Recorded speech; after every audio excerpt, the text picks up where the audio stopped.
Well, I'm very pleased to join you this evening. I'm so glad that we have, looks like, Capacity Plus here. It's always gratifying to see. But that's what this partnership has been about between the Ford and the Hallenstein Center. We're very proud to be a part of that partnership and to carry it on. Well, this evening you're in for a treat. Christopher Hitchens is one of the great polemicists of our day. Christopher Hitchens is one of the great pro-stylists of Anglo-American journalism. He's a remarkable commentator and public speaker, and Mr. Hitchens' fearless assault on hypocrisy in and outside of the United States is without peer. He was born in Portsmouth, England in 1949, and he read philosophy, politics, and economics at Balliol College at Oxford. He was a major figure in the British New Left. His first book in 1971 was on the Paris Commune.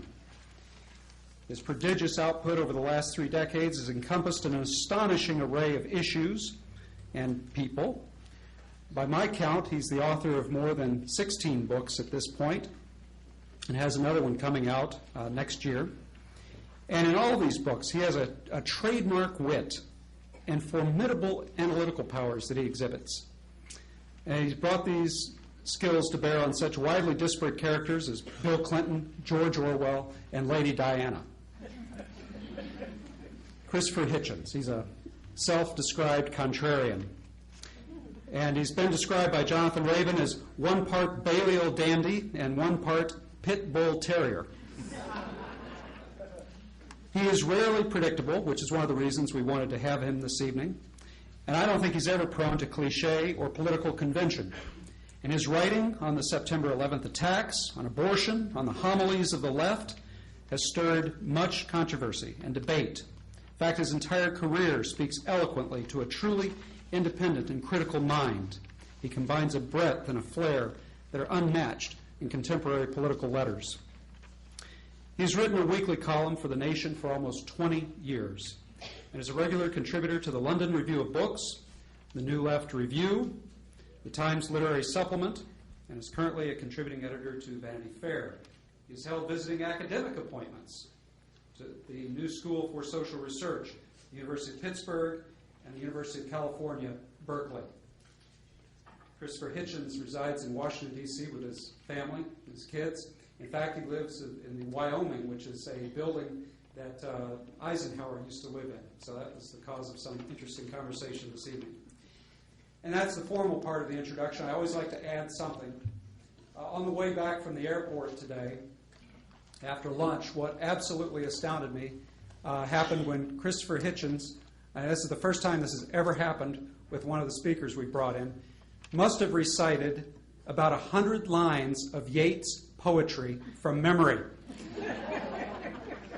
That was a treat. That was a lot better than the radio. So, ladies and gentlemen, please welcome Christopher Hitchens.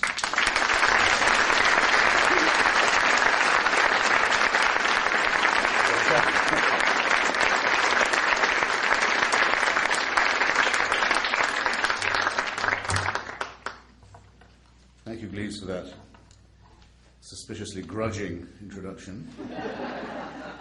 And thank you very much, ladies and gentlemen, for coming on such a beautiful evening at that. There's no echo that you can hear, is there? Hello? I'm audible, but there's no boom. All right.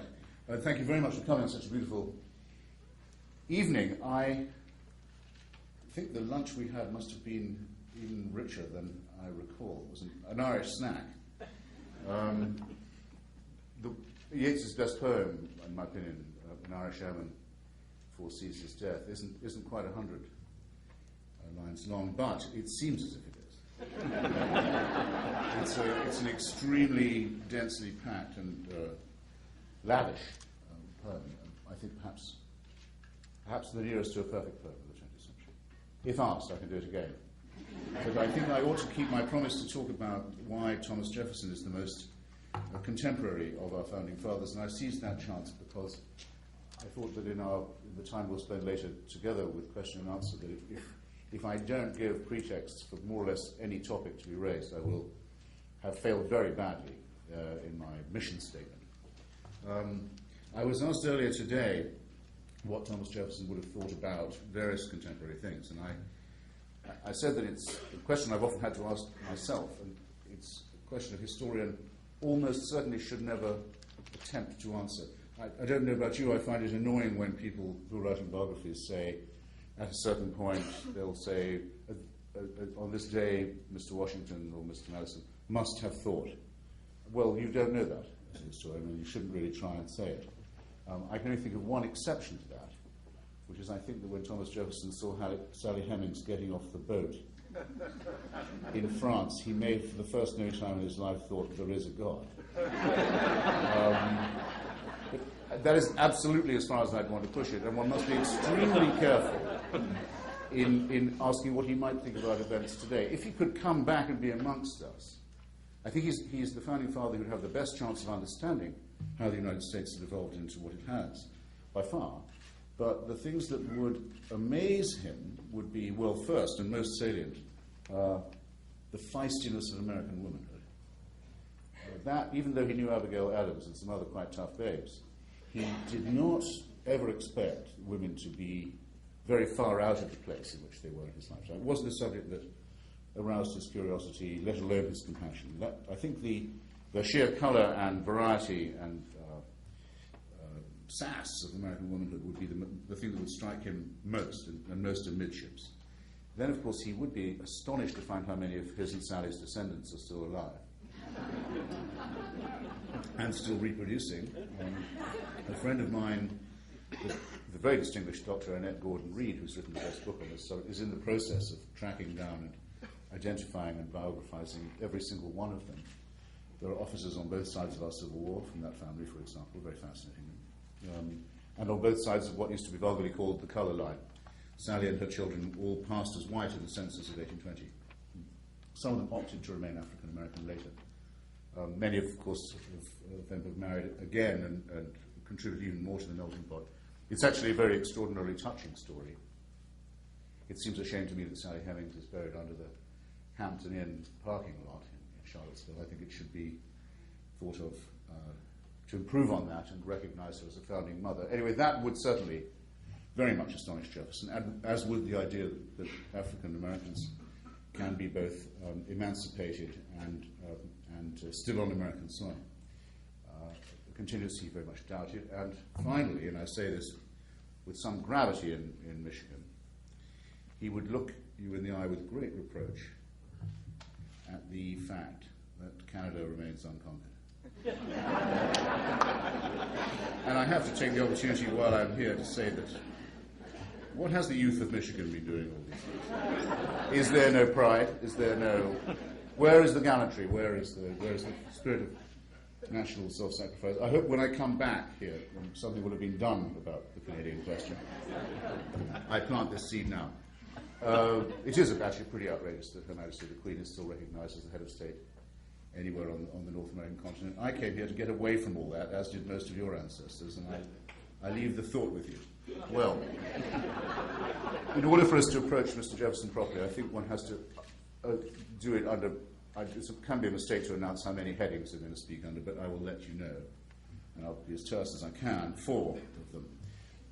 The Enlightenment, nation building, war and revolution, and slavery. And to start with the Enlightenment, I think one could say that if 18th century Philadelphia was not exactly 5th century Athens, it was nonetheless a very remarkable city at a very remarkable time and a magnet for all kinds of talent, not just intellectual and philosophical, but practical and medical, if you like, scientific. To it were drawn people from all over the world. My favourite example would be that of Joseph Priestley, who I think can really lay claim to having discovered oxygen, who, when his laboratory was destroyed, his profane instruments were destroyed by a mob of Church and King Tories in Birmingham for his Unitarian opinions, his heretical views, his support for the American and French revolutions. In other words, he was burned out in his laboratory, destroyed in his own country. He took ship and came to Philadelphia, where he was made extremely welcome and became a major contributor to the life of the city. Thomas Paine was wafted over to Philadelphia in the same way, the most unacknowledged of our founding fathers, subject of my next book. with a letter from Benjamin Franklin in his pocket recommending him to people, and very soon became part of the ferment of the bookshop and cafe and coffee house and ale house culture that was to lead to the incubation of the artisan form of the American Revolution and the wonderful pamphlets that led to it. Benjamin Franklin, of course, is the senior citizen of all this, and Thomas Jefferson and Benjamin Rush, a great physician, are others. The polymathic nature of Mr. Jefferson is what has to strike anyone who reads about it, let alone someone who tries to write about it. This is a guy who could have been, well, very nearly was, and in fact was for a time, a very excellent lawyer. He could have been the greatest lawyer of his day very easily. He could have been and was a very great architect. He was a very distinguished botanist, exchanged clippings and cuttings of plants and flowers from all over, and understood grafting and other matters, which I must say I don't. Though he was good at viniculture, which I do have an interest.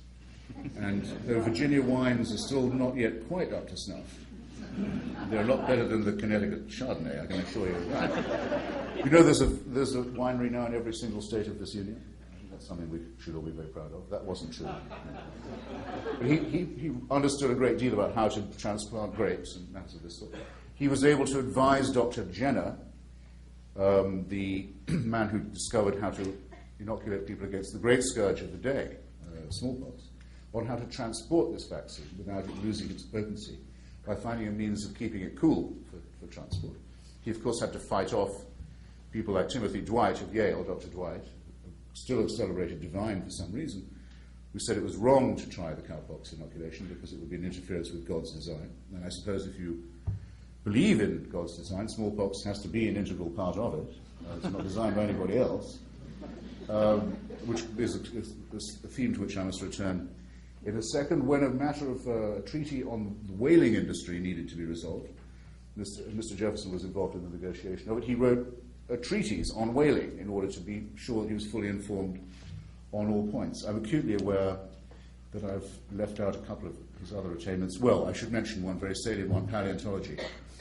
He lived in a pre-Darwinian time, and he and other early paleontologists like de Buffon in France spent a lot of time wondering about things that we don't have to wonder about. How did the seashells get so high up on the mountain, for example? They had no means of knowing this, but within the limits of a pre-Darwinian world, he did a great deal of work on what a Darwinist would easily recognize as origins of species and on the age of the terrestrial globe. He was an excellent writer, I need hardly add. He designed one of the first copying machines, multiple pen machine, and of course would have been a marvelous librarian. The Library of Congress is still built, in a sense, to the model of indexing and reference that he designed for his own library in Monticello. A real Renaissance man, in other words, and a real man of the Enlightenment, by which I mean that what was being gradually apprehended by all of these medicine men of medicine, scientists, innovators, engineers, experimenters with electricity and lightning and so on, was that it was no longer possible to believe that we were simply at the mercy of the elements or of some capricious divine plan, that within our grasp it suddenly appeared to humans really for the very first time, was the possibility of improving our nature and our lot, not as a dream and not as something to be done by exhortation or self-penalization, but as an actual project, an Enlightenment project of spreading knowledge and information to raise the floor upon which humanity had been dwelling. And this was of the very first importance in incubating our revolution and in forwarding the ideas of the Enlightenment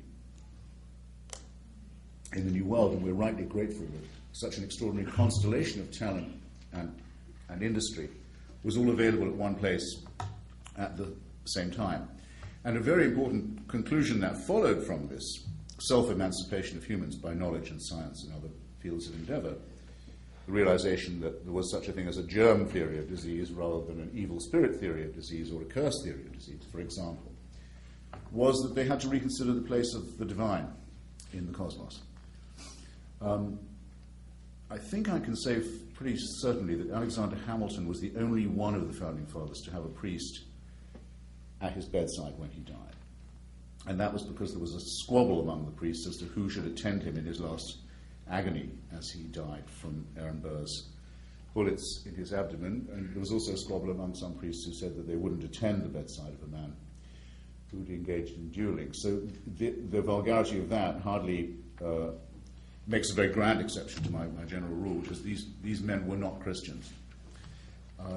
Most of them were, I think, not even deists. I think I'd be willing to argue that Thomas Jefferson, most of the time, was an atheist, though he had to keep it very quiet. For example, I'll just add slightly to the list of his attainments. After he's been in power for 25 years, which is after he's been governor of Virginia and after he's written the Declaration of Independence, after he's retired from the White House, in other words, still ahead of him is the achievement of creating the University of Virginia at Charlottesville, the first secular university in the country, and the authorship of what we call the Jefferson Bible, which the Unitarian Church can and still will give you a copy of, and so will Congress if you go and ask for one for free. And this consists of the exercise of taking a Bible in one hand and a razor blade in the other, and cutting out all the bits that are fantastic, unbelievable, inconsistent, or outright damnably immoral, which, as you will see when you look at the book, leaves you with a very slender volume indeed. Which this exercise he could do in Greek and Hebrew and Latin as well as in English, of course, and did, but didn't dare publish it in his lifetime. When asked why he was doing it, said he was trying to think of a simplifying Bible to help to convert the Indians, which showed that the other thing that can be depressing about writing about Jefferson, which is in general the absence in him of any very highly developed sense of humor, wasn't completely absent. When present, was very dry indeed. So the necessary counterpart of the Enlightenment culture and atmosphere from which Jefferson originates is the idea of the secular state, the republic where the government takes no side in religious disputes, no view of religion, and doesn't intervene to establish any church. And the three achievements that Jefferson wanted noted on his obelisk at Monticello, which I'm sure some of you have seen, were only the following: that he'd been the author of the Declaration of Independence, the founder of the University of Virginia, and the author of the Virginia Statute on Religious Freedom. He didn't think it worth mentioning that he'd been Secretary of State, Vice President, and twice President of the United States. Only those three achievements. And of the three, I think the third may be the one of which he was the proudest, because the Virginia Statute on Religious Freedom, which says that in place of a state, Virginia, that had tithed people only to support the Anglican Church, the Church of England, there would not instead be, as Patrick Henry and others had suggested, a state that supported all churches out of tithes. Everyone had to pay to support all churches. Instead, there would be, logically and philosophically and morally correctly, a state that supported no churches, left them to support themselves and protected them from each other and everyone from anyone who didn't want to go. No other country in the world, in the history of the world, has ever adopted this as its constitutional practice. And it sometimes seems to me that Americans aren't grateful enough, or aware even enough of their good luck in living in a country where that is the case. And the battle for that statute on religious freedom waged by Jefferson and Madison is, I think, the summa of what was learned and derived from the Enlightenment of Philadelphia and the brilliant way in which they were able to seize that moment to write the Declaration and the founding documents and make sure that we are heirs to this day of that Enlightenment moment. So that's under that heading, and I hope it might elicit a question or two, or a comment. On the question of nation building, it's somewhat equivalent. Jefferson thought that the United States should be a strong country in order to defend these Enlightenment ideas from the encroachments of barbarism and from the existing empires that still dominated not just Europe, but the Atlantic and most of North and South America.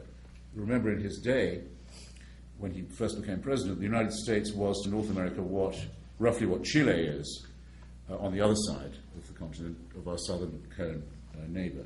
In other words, a long, thin, littoral country running north-south, clinging to the coastline just between the mountains and the sea. The United States could have ended up looking like that.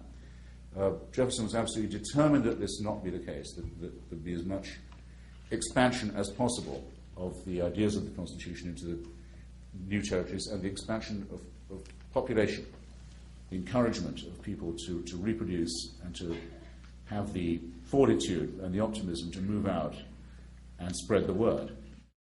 And he cared about this so much that he was able to sacrifice one of his most cherished principles to it. His most cherished principle as President and as Secretary of State was to defend the French Revolution from the British Empire at almost any cost.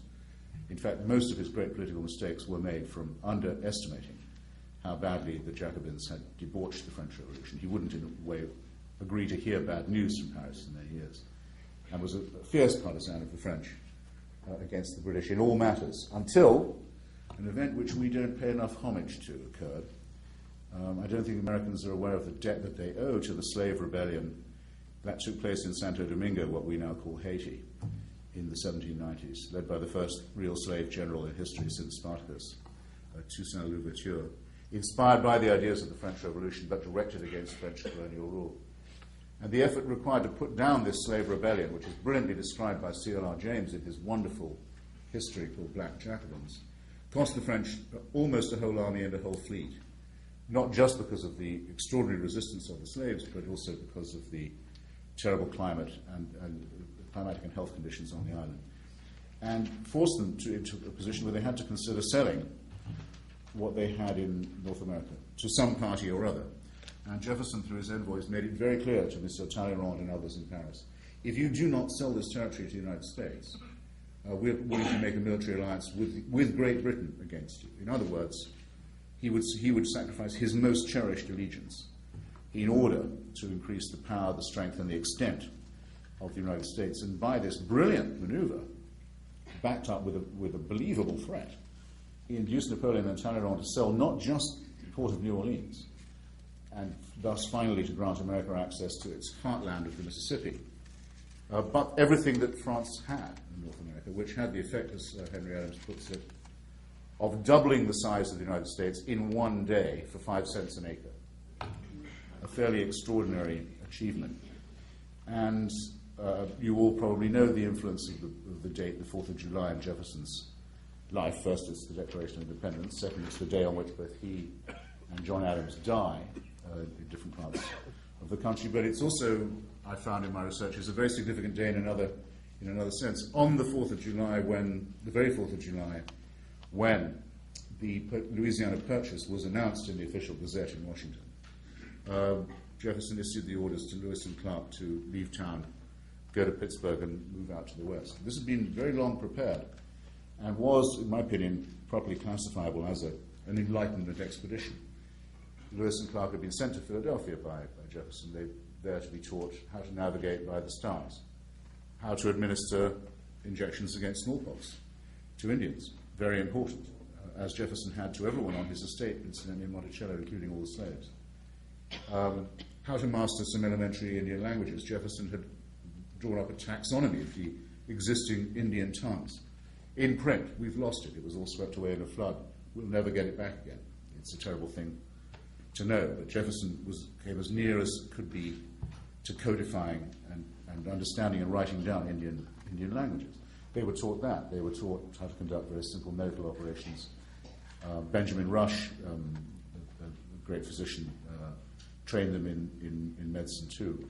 They were to set off to collect samples of fossils and bones and plants and trees and animals for the greater enlightenment of the East Coast and the greater expansion of the United States. The word for doing this when Napoleon went to Egypt and the British went to India was Orientalism. And I would say Jefferson deserves to be credited with Occidentalism.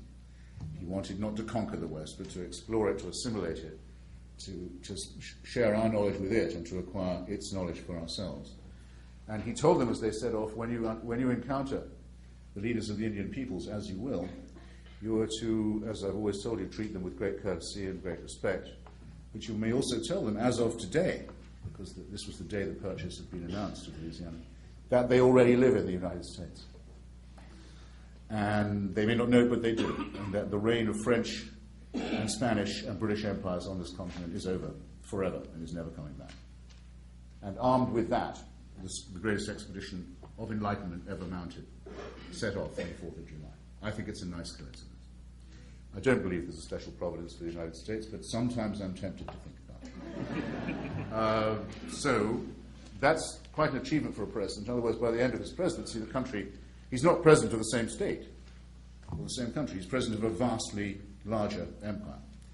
and a very rapidly expanding dominion. And it's evident by then, because he's talked to people who are thinking about Alaska and the Northwest Passage and California. It's evident by the time he's over that, yes, we will find the West Coast, and we will have a continental-sized republic, and it will only be a matter of time before Quebec and Ontario see reason and want to join in. And if they don't, they'll be cursed. Well, this is very important in my third subject heading, which is that of war and revolution. I've more or less dealt with the revolutionary side of it. I mean that Jefferson's concept of war was a revolutionary one. He was the first president ever to send American forces overseas, and he'd been planning to do it for a very long time, because the state of affairs was as follows. It's been calculated by the most recent historians that between the years roughly, say, 1750 to 1815, perhaps 1.5 million Americans and Europeans were kidnapped and sold into slavery by what we then called the Barbary powers of North Africa. That's to say, the North African states of the Ottoman Empire, which would be now Morocco, Algeria, Libya, and Tunisia, known as the Barbary states, partly because of the large Berber population in that part of North Africa, partly because Barbary is a good propaganda word, it sounds like barbarian. And the method by which this slavery was imposed was that of piracy, American and European commerce going through the Straits of Gibraltar, the Pillars of Hercules, the approaches, in other words, of the Atlantic to the Mediterranean and the Mediterranean to the Atlantic, controlled at this narrow point by these Muslim navies, which could impose their will, take the cargo, sell the captives into slavery, or sometimes, unlike the unfortunates from Africa who were sent over on the Middle Passage, sometimes also to offer to redeem them from slavery in return for cash payments, or to avoid enslaving them altogether in return for bribes up front. Most European powers would pay this tribute, and did. And after the protection of the British flag was withdrawn from American shipping, there's good evidence that the British rather encouraged, when they paid over their bribes, the Barbary states to particularly attack American shipping, make a special target of it. This meant that the very infancy of the United States, the possibility of free trade in the New World, or with the Old World, was vitiated. It was an intolerable state of affairs. Most presidents, including Adams, had decided to make their peace with it. But Jefferson not. He went to see the ambassador. I'll just quote something here for a moment, if I can interrupt myself. As early as 1786, when he was stationed in Paris, he went to see the Barbary ambassador in London, in Grosvenor Square, and demanded to know of him by what right he made war on American vessels and enslaved American citizens. After all, the United States had not taken part in the Crusades. The United States had not taken part in the Reconquista, the driving of Islam out of Spain and Andalusia. The United States had no quarrel with the Muslim world, as many of the European countries had. This was the reply the ambassador gave, and I'm quoting from the report Jefferson sent to Congress and to John Jay in March 1786. The ambassador answered us, that's him and Adams, the ambassador answered us that their right to this enslavement was founded on the laws of the Prophet, that it was written in their Quran, that all nations who should not have answered their authority were sinners, that it was their right and their duty to make war upon them wherever they could be found, and to make slaves of all they could take as prisoners. I don't think that anything could have struck Jefferson as more hateful than the combination of hereditary monarchs dominating as caliphate, sultan, the northern African countries, and professing a religion that allowed for the enslavement of Americans. It was really, for him, an almost perfectly defined enemy. And as soon as he was elected president, he dispatched the United States fleet and the United States Marines to bombard Tripoli and the other capital cities of North Africa until this practice was ended.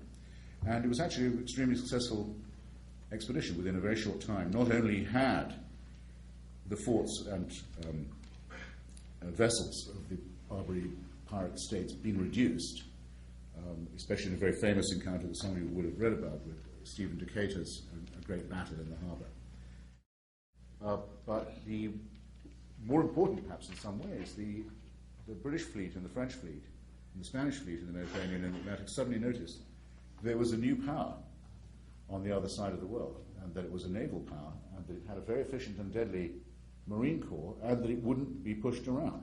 In fact, could not be. And this was a lesson that they had not hitherto had any cause to assimilate.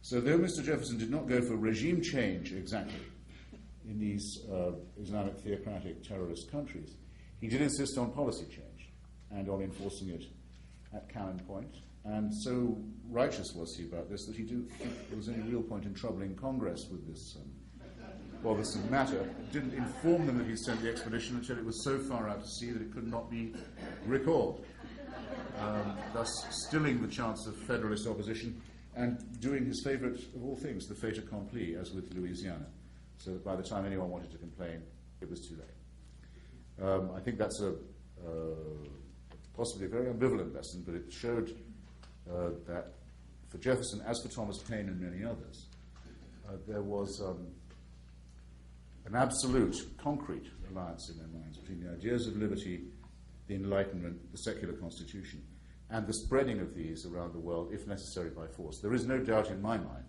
that these men thought the American Revolution was very definitely for export, and that they would support anyone who was willing to stand by those ideas in South America, in Europe, or elsewhere. And that it is for that reason, I think, that the American Revolution is the only revolution that retains any exemplary or inspirational power. And it would be nice just to stop there, but I can't because I haven't done slavery yet, and in all the three topics I've just mentioned, unfortunately, slavery obtrudes itself in all of them. Obviously, it's a huge negation of the Enlightenment. The idea that the Enlightenment is the project for the emancipation of the whole human being, and the nobility with which that idea is expressed in the Declaration of Independence is clearly flatly negated by chattel slavery, and Benjamin Franklin and Thomas Paine and Benjamin Rush were, as Jefferson was not, members of the American Anti-Slavery Society. Jefferson did try and have a prohibition of the trade written into the Declaration. He lost because the votes of Georgia and the Carolinas were needed for there to be 13 colonies, and there were powerful interests also in New York and Massachusetts who, while they didn't own slaves, profited very greatly from trafficking in them. So there is, if you like, I don't like the phrase, but it's an indispensable one, there is an original sin at the beginning of the American Eden, and it's a sin that's very, very hard to efface. So obviously this qualifies and compromises what one wants to say about the Enlightenment, and it's true also in Jefferson's own personal life, that this issue of chattel slavery runs through his own garden, his own living room, his own bedroom, in a way that was, well, unmistakable. It also affects the question of nation building, because when Thomas Paine, who'd had the idea of the Louisiana Purchase, Jefferson may have had the idea independently, but Paine certainly wrote him a letter on Christmas Day, urging him to take advantage of French difficulties and make what he called a moneyed proposal to Napoleon to double the size of the United States, added to his friend and to the president that this created another opportunity. The United States could be begun again, so to speak, could be made over anew, and this time no slavery should be allowed in the new territories. And Paine begged the president and said, please don't allow any more slaves or any more slavery in the Louisiana territories. Send some thrifty German Lutheran immigrants, get them to break the soil, and give the freed slaves, the ones who are there already, who've been toiling for other nations, give them land of their own, 4 acres and a mule, as it were, avant la lettre. Give them a break, give the sons and daughters of Africa a new deal.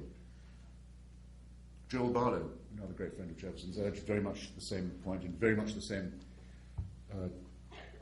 terms. But just as not all machinery that's labor-saving and productive is liberating, just as Eli Whitney's cotton gin had actually made slavery more profitable by making cotton more profitable and easier to bring in, so that the Enlightenment and machinery and technical innovation don't all run one way. So it wasn't the cotton lobby, but the sugar lobby that won in Louisiana. Somebody had to get that sugar cane in.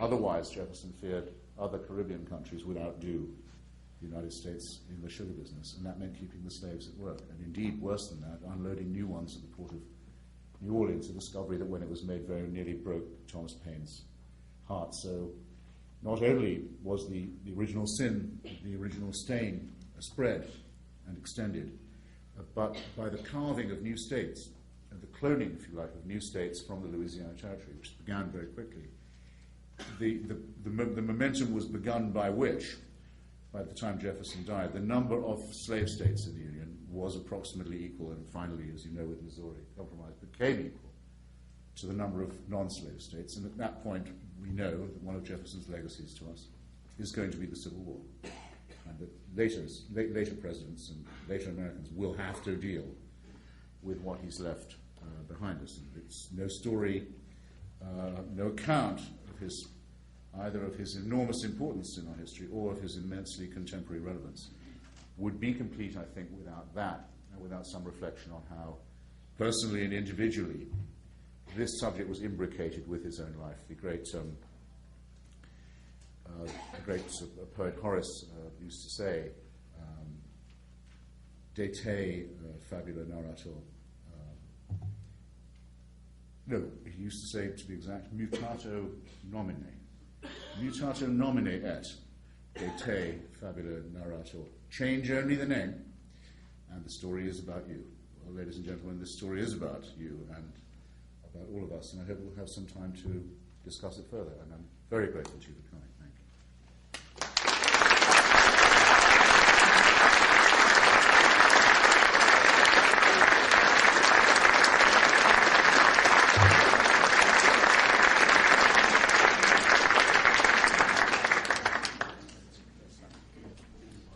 Oh, you want to write them down? I was going to suggest they write questions down. Okay. We're not screening them, are we, or anything? Okay, boring questions will be torn up. I don't mind if people want to get up and ask a question, but I yield to whatever the etiquette is here. Okay, well, all of you, I think, have a card where you could write down a question. If you want to write your question down, pass it to the end, and then they'll be collected. They will not be edited out, but we get so many questions that tend to be the same that this would be a good way to organize them. While you're doing that, I'd like to ask the first question. So, write it down. You asked for that. What could President Bush, or what should President Bush most learn from Mr. Jefferson? Well,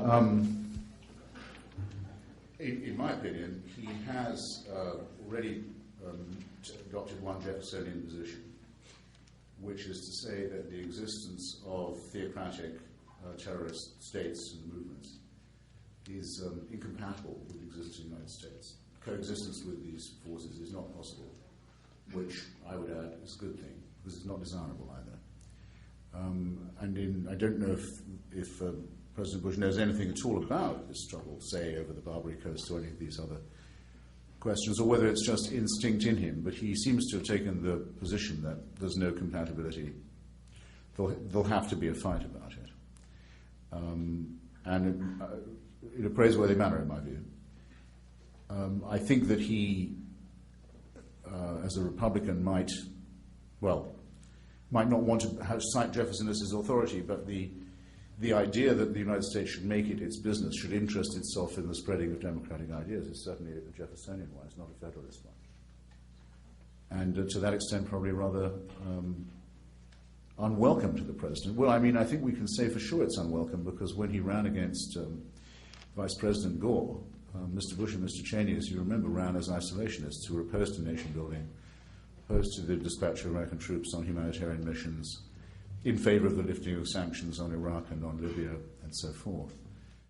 So that their conversion while in office to a form of American, I don't know quite what the word is, idealistic, some people call it Wilsonian. Jefferso-Wilsonian interventionism is a remarkable thing to have seen, and the fact that it is rather made up as it goes along and has come to its practitioners as a surprise and isn't exactly what they had in mind in the first place can be seen from the extreme incompetence with which the policy has been implemented. Well, at least that takes care of one argument, which is that they'd been conspiring to do this all along. I can promise you that's not true.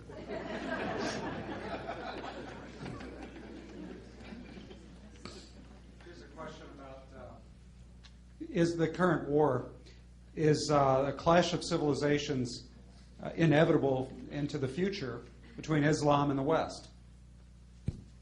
Yes. Sure. Yeah. There's no. Let me put it like this.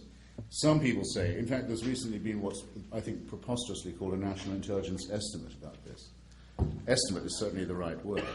It's not in any sense a finding.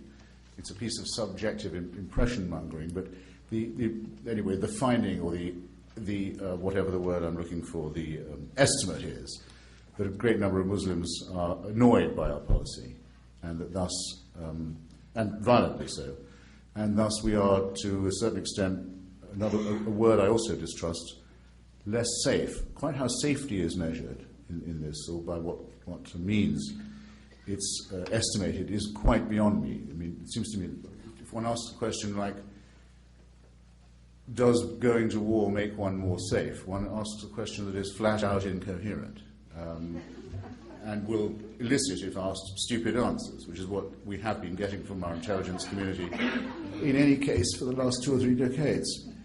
However, let's say, all right, we should take care not to make enemies.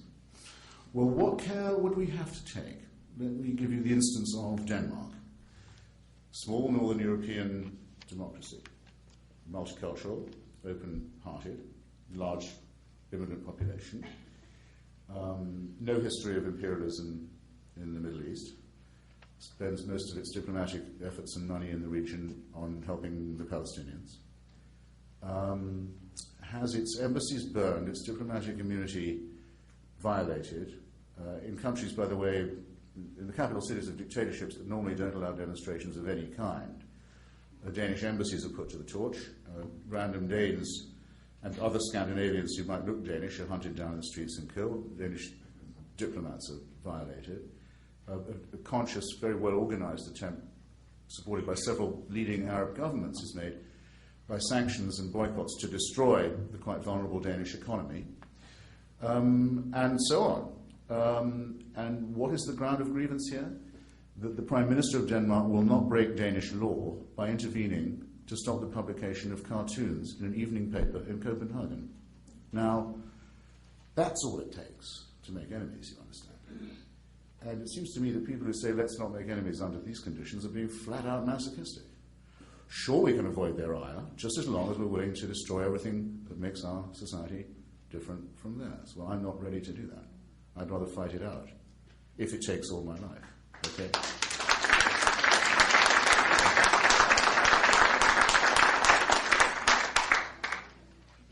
And I'll tell you how we'll know, which is when they start asking themselves, was it wise of us to piss off the Americans?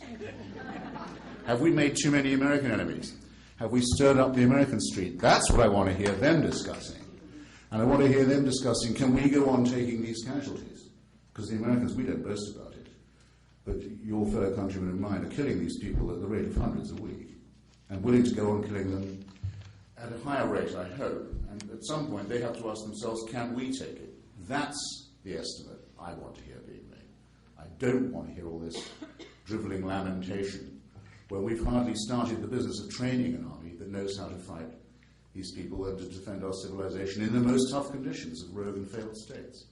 So, I have very little doubt of what Mr. Jefferson would say about that. But I don't feel I have the right to ventriloquize him on my side.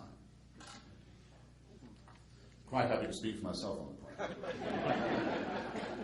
There's a question about Bob Woodward. What do you think of Bob Woodward's new book about the Bush administration? Not much. It's another piece of his seasonal stenography. This time from a different lot, he's channeling a different group within the administration. If you read the first book, I've written a long piece about this in the Atlantic, which you can look up, about the different styles and books of Bob Woodward and the various mutations it undergoes. But you can very easily tell who his sources are. For example, in the case of his first book, I can tell that George Tenet, then head of the Central Intelligence Agency, was a source because he's described as the hard-striving son of hard-scrabbling Greek immigrants.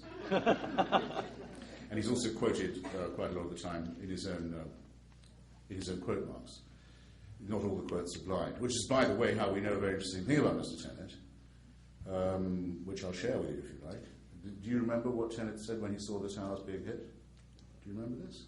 It's in Woodward's book. It's worth looking it up. I mean, it's not a waste of time reading his stuff. You get some interesting material all the same if you can winnow it out.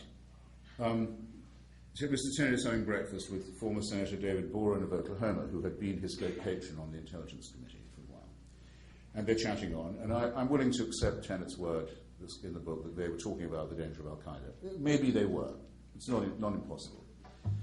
And then the men with the earpieces come piling into the room. They came running in. It's clear that our Director of Central Intelligence is not late for his next meeting. Something has happened. And they turn on the television and they see it happen. And so we know exactly what the first words said by any American intelligence official were in the first few moments of the post-9/11 era.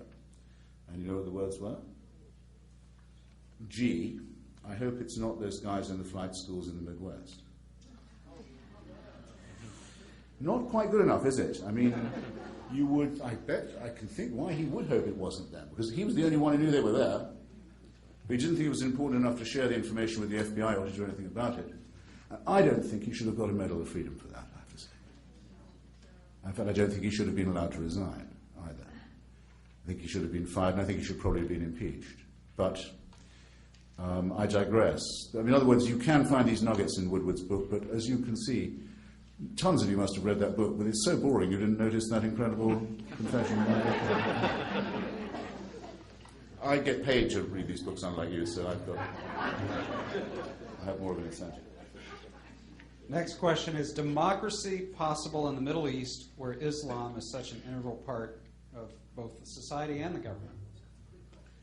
Well, I agree with Jefferson that there's something antithetical between religion and democracy in any case. And religion and enlightenment and the other things that you need for a democratic society, because I think that the principal thing is secularism, and it is a lot harder to convince Muslims, or can be a lot harder to convince Muslims of the importance of the secular for two reasons. One, they claim that their revelation, the revelation to their prophet, is the last and final and irreplaceable one. It completes all previous revelations. It cannot be altered. It cannot be improved. It's absolute, and no other books are required. No other guidance is needed than that. And that it's a total solution for every aspect of life, from the sexual to the dietary to the political to the economic. And the extreme form this takes is the desire to re-establish not a democracy, but an empire. There are some fools on the left who talk about Osama bin Laden and others as if they were anti-imperialists. Of course, they are fighting to create, in fact, more properly, to recreate a lost empire, the caliphate that was ended in 1918, and to bring, in theory, everyone in the world under its rule and the rule of Sharia. And that's as good a description as you could come up with for a totalitarian scheme, a totalitarian fantasy. So no, while this idea is abroad, it's going to be extremely difficult to impose democracy, which is why the first and most important priority is the destruction, physical destruction and discredit of the jihad movement. That has to be beaten and eradicated before any progress can be even discussed. And this fight will take place on our own soil, so you better be ready for it. It's not a matter of democracy just in the Middle East. We're being asked, we will be asked again, being asked in Western Europe and as near to here as Ontario, whether maybe Muslims should have separate courts for Sharia, and whether we should amend our practices of free speech and free inquiry in the academy and elsewhere so as not to offend them. And don't you think that this demand is going to be dropped? It's not going to be. It's going to be advanced more and more aggressively, and it will be backed more and more obviously by the threat of force. Not one, I'm ashamed to say it on behalf of my profession, not one American newspaper or network agreed to show those Danish cartoons, for example, even as an objective news story. Here, in a media which, let's face it, is pretty much image-driven now, not exactly word-dominated. The image is all, here's a big fight about an image. Well, what image? We're not going to tell you. Now, I know these people. I know the people who take these decisions, and I know it wasn't out of respect for Muslim sensitivity. It was out of sheer fear. In the United States, publishers of CNN, Washington Post, people I talked to, openly saying they were afraid to do their jobs, and plausibly so, and crying before they were heard. So don't think it hasn't started. You either have to get used to it or say you won't put up with it. There's not much wiggle room, I think, between these two. Please comment on President Bush's use of the word Islamofascism. It's one of the terms he's tried out, because we haven't got yet, maybe we don't need a name for the war. There are some on the right who are calling it already the Long War with capital L. But let's just call it that, the Long War. Something about that is sort of bleak and economical slightly appeals to me. It's obviously, I don't need to waste any time saying why it's not a war on terrorism. It wouldn't be true to say it's a war with Islam, because it's the product of a civil war within the Islamic world where the extremists are trying to conquer first their own side, their own people, their own co-religionists, that's to say. Just as most of the victims of the Taliban were Afghan, not American. And most of the victims of jihadism in Iraq are Iraqi, not American. They hope to reduce their own population to slavery, and they hope to do it partly by impressing them with their willingness and ability to fight with us. So to encompass all that in a word is very, very difficult. I wrote on, I'm sometimes blamed for this currency, the currency of this coinage. I wrote immediately after September the 11th that I thought what had happened in New York was fascism with an Islamic face. Again, you can't say that every time. So some people have collapsed it into Islamofascism and said that I invented it, which I didn't. But I would justify it as a resistance to the totalitarian in the way that I just described, the caliphate and the Sharia law and the imposition of laws on every aspect of human behavior and conduct as implicitly totalitarian. And aggressive, because it mandates war against unbelievers. So it's a society organized for war. It doesn't say we just want to do this to Muslims. It says we want to spread and conquer. It is to say that it was infected with the most toxic forms of anti-Jewish paranoia would be the least what they'd say about it. These people have absolutely in common with National Socialists and Fascists. They believe in a secret, all-powerful Jewish world government headquartered in the United States. That they believe in the worship of one leader and the study of only one book strikes me as suggestive as well. The alliance that it allows between the extremely rich and the extremely poor and downtrodden is an exact replica of the exploitation of unemployment and misery and ignorance by the powerful cartels and generals and aristocrats in Germany and Russia Germany and Austria and Italy. Speaking the language of populism when it suited them. It strikes me almost classically fascistic, and I'm sure that now I've got this far, some of you can think of some parallels as well. It's not at all like fighting the Cold War. You're not up against an enemy that understands self-interest and self-preservation. Indeed, the most frightening and I think the most reassuring thing about it is that, like fascism, it's extremely irrational. It has a cult of death, for example. It's not by accident that suicide is its most consecrated act, its most exalted act. It is highly superstitious and irrational, and it makes insane decisions. I don't think that any one of bin Laden's acolytes can now really wish that they had attacked the World Trade Center. They didn't know that within a very short time they would lose the two governments in the region that most favored them, that so many of their militants would be dead or in prison or on the run. They expected the United States to buckle very easily. It's why it's very important.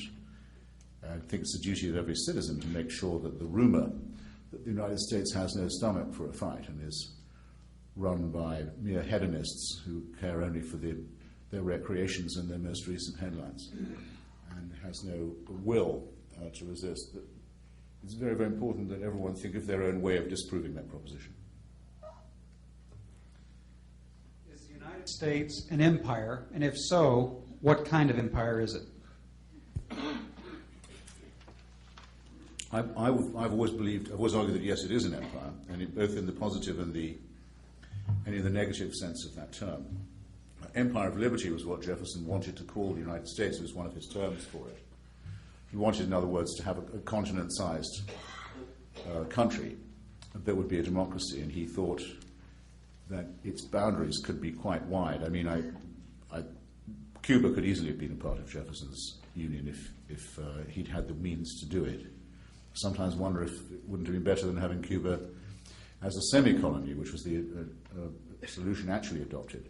That Cuba got batted around between different empires and had no real autonomy or independence of its own, could always be invaded or have a puppet government installed against which it rebelled, and making the full step of transforming that into a Stalinist state. I mean, really, I can't think how Cuba could be any worse off if it had been American to begin with, but American imperialism of the other kind that just says, well, we'll treat Cuba as a semi-colony, as part of our backyard, has been a complete disaster. So in either declension of the term, empire is involved, yes. It means that you feel you have a right and sometimes a duty to interest yourselves in the societies and the economies of others. You have to be quite an arrogant son of a bitch to think that, but I mean, where would America be without arrogant sons of bitches? How can America improve its image in Middle Eastern countries? Shouldn't be bothered about that. It should worry. We should be asking ourselves what they should be asking themselves what we think of them. That's what I mean to say. I'm fed up with this sickly masochism. Be more British about it, in other words.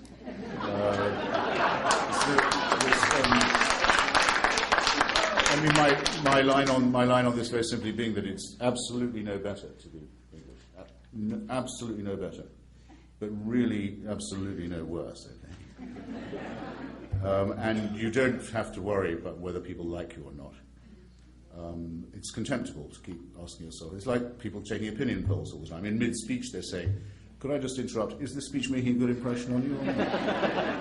Because I'm worried about my approval rating. I mean, we use these terms, we're making a rod for our own backs. No, have a little self-respect and allow yourself to think that people who don't like you are probably jealous. Okay? Could be true. Could be true. Turning to Jefferson, there's an interesting question about the embargo of 1807. Why did Jefferson pursue that embargo so strenuously? Look, I didn't have time for this, and I was afraid I'd trespass on our time if I went on in this way, but a thing I should have mentioned and thought of was that Jefferson and Paine were very much ahead of their time in thinking, first, of what was called by Paine a confederation of nations. I can't remember. It's a prototype UN for the settlement of disputes by diplomacy, and a concert of powers to enforce things like the reduction of the size of navies, but also, if necessary, to intervene to support the independence of Spain's colonies in South America, which would have been one of the projects, as was one of the great projects of the UN and the League of Nations decolonization. So Paine and Jefferson thought of that very early, and they also thought of using non-violent forms of warfare, non-military forms of warfare, economic warfare, in other words, the imposition of sanctions. Never been tried before. And it's a funny thing, actually. There are still people, Jeffersonians, who argue that policy would have worked if sanctions had been given more time. They're still arguing that in 2006. And you never know. Maybe if sanctions had been given more time. There are indications that actually on the French they were beginning to have an effect before Congress called it off. It's possible. And the other thing that Jefferson hoped it would do, but it wasn't so much advertised in the program, was that it would encourage Americans to depend less on imports and force them to build up native industries and native manufacturing. At that, it did, in the interior particularly, it did to some considerable extent. The main problem is the United States has such a long border and such a long coastline that the temptation to smuggle and to break the rules and not observe the embargo by everyone living in those neighborhoods was just too strong. So Jefferson found really that the electorate just wasn't good enough for him, which is a very bad position for a politician to get into. Please tell us about your next book. Well, my next book is, the next book is published in England, but not yet here, is a study of Thomas Paine's Rights of Man. So that's already on the slipway, as it were, and perhaps available at fine Amazon.com anywhere, but not yet in bookstores unless you cross the border to Canada. But the next one that we published in the United States is a book called God Is Not Great. If you like, I'll tell you what it's about, but if you really ask after I've told you the title, I'd be sad, because I'm hoping the title will do the work, saying what the book is about. So it's called God Is Not Great. It's a general plea for anti-theism and a defense of the secular republic against all enemies, foreign and domestic. You want to elaborate on that a little bit? I heard some. No one seems to have comments asked a out there. question. Well, it begins by stating, the metaphysical claims of religion are false. It's a false promise. The belief is an immoral belief because it seeks solutions in the supernatural. It presents a false picture of reality because in most cases it depends on the immoral idea of vicarious atonement. It's particularly true of Christianity, the idea that your sins can be scapegoated onto somebody else. In other words, the abolition of personal responsibility in favor of a false promise of eternal life, which would take the form of eternal slavery. In other words, you have in this eternal life only the right to praise the dear leader. I've been to North Korea. I described my trip to North Korea, a country where the president is a dead man, the father of Kim Jong-il. Kim Il-sung is still the president. Kim Jong-il is only the head of the state, the party and the army. The head of state is his father, his late father. So North Korea is a kind of a necrocracy, if you like. Morsalocracy or thanatocracy. But if you notice when you're there, it's only one short of a trinity that runs this dump. And though all you have the right to do is praise the dear leader from dawn till dusk, it's like Christmas. You can't get away from it. Everywhere you go, every theatre, there aren't many theatres, every cinema, there aren't many cinemas, every workplace, every school, nothing but endless praise. And now I know what it would be like. But you can at least die and get out of North Korea. Whereas what religion wants is for you to be under total and complete and permanent, inescapable surveillance from the moment before you're conceived till way after you're dead. Now, all I ask you, who wants this? Who wishes that was true? Who wants a celestial North Korea? It's a disgusting idea. Oh, good. It's a disgusting and immoral and indecent idea, and it's very good, therefore, that there is absolutely no evidence that it's true. In fact, all the evidence is the other way.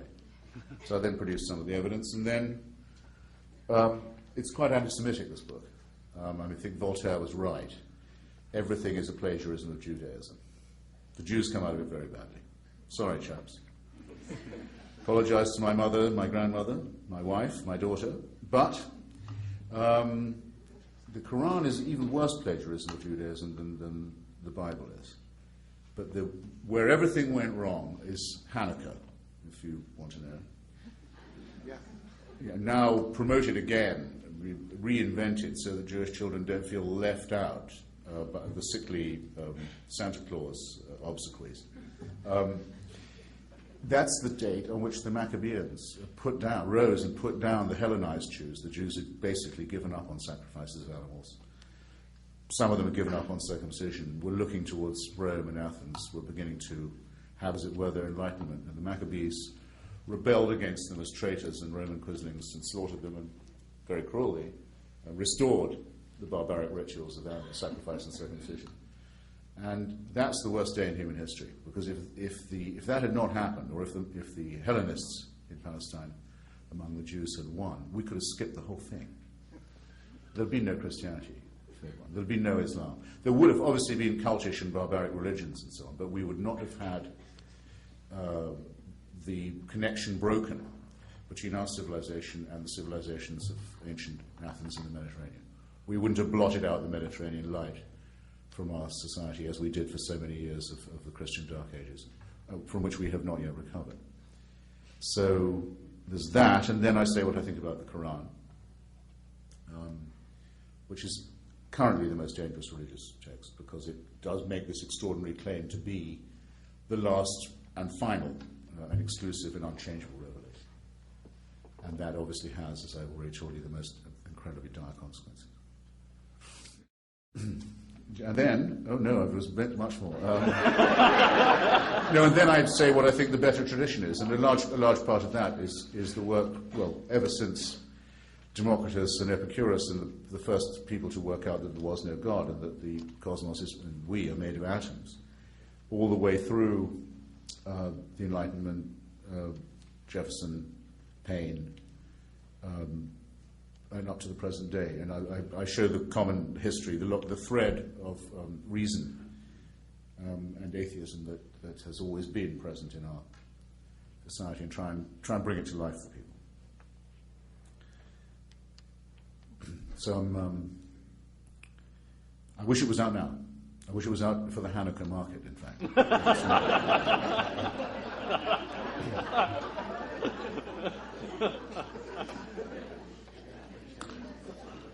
Speaking of markets and political markets, who would you like to see run for president in 2008?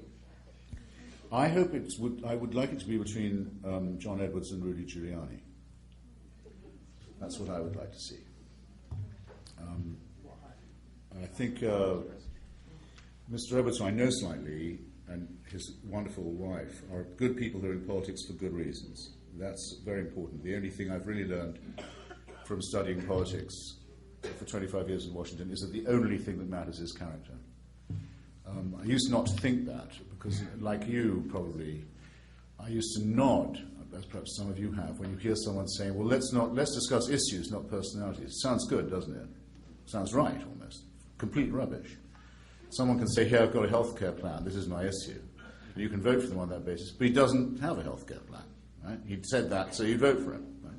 What you didn't notice was what he couldn't change, which is he was a howling shit. Psychopathic liar. And now that's an issue. Don't tell me it's not an issue. If you elect a dolt or a crook, it is an issue. Whereas the other stuff, they can change, believe you me. So keep an eye on the character question. It's the only thing a voter can make a really informed decision about. And it's the one thing they can't change about themselves. They're stuck with that, try as they may. And most people can get, I think, a fair reading of a person, though I sometimes wonder about this, because to me, looking at, say, the face of Richard Nixon, it's as obvious as the reason why a child does not reach out to stroke a wasp. You don't have to teach your children, don't be petting the wasp. They know not to pet them. But I know people who voted twice for Richard Nixon and twice for Bill Clinton. If you can't see written on someone's face what's coming, then I don't know. I can't help beyond that. But Edwards is a good guy. He's in politics for good reasons. He listens to his wife, who's very smart and very principled. And Giuliani is mean and rough. And I think we may need someone mean and rough at the helm, since I do quite genuinely believe that the Defense Department's name should be changed back to the Department of War. In fact, we should have done that already, and a few other things too, just to make it plain that there's no going back on this and there's no compromise available. So it probably would be good to have someone with a bit of bile in them, because it's actually quite difficult to fight a war if you don't in some sense relish the idea of it.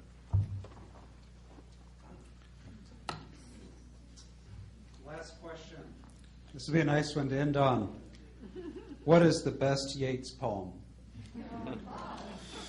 The best Yeats poem is Easter 1916, I think, which is I've met them at break of day. It's the poem he wrote to try and summarize the extraordinary passion of the moment of the proclamation of the Irish Republic at the post office on O'Connell Street in the middle of Dublin on Easter 1916, to run up the flag and say to the whole British Empire, we're leaving, and there's nothing you can do about it. And to stand up to artillery fire. They didn't think the British would use artillery, field guns in the middle of Dublin to put them down, but they did. And they didn't think that all of the people who signed the proclamation would be hanged, but they all were, except for Eamon de Valera, because he had an American passport, who later became the first president. And Yeats kept this poem a secret for 3 years. He didn't publish it till after the war was over, because he was afraid it might lead to violence. It's so intense. And it ends with telling off the names of the main martyrs of the Republic. And it ends, I write it out in a verse, MacDonagh and McBride and Connolly and Pierce, now and in time to be, wherever green is worn, all changed utterly, a terrible beauty is born, which is the refrain. And it's very, very hard to recite without going slightly husky. But it is a work of genius, as well as of tremendous, I was about to say political power. Yes, it is political. Historical, actually, historical power. But the flawless poem is another wartime poem called An Irish Airman Foresees His Death, which I'm sure some of you know, which goes like this. You have to picture an Irishman on the Western Front in this old biplane. And it goes, I know that I shall meet my fate somewhere among the clouds above. Those whom I fight, I do not hate. Those whom I guard, I do not love. My country is Kiltartan Cross. My countrymen Kiltartan's poor. No likely end could bring them loss, or leave them happier than before. No law nor duty bade me fight, no public men nor cheering crowds. A lonely impulse of delight drove to this tumult in the clouds. I summoned all, brought all to mind. The years to come seemed waste of breath, a waste of breath the years behind, in balance with this life, this death. Voila. That's Mr. Yeats.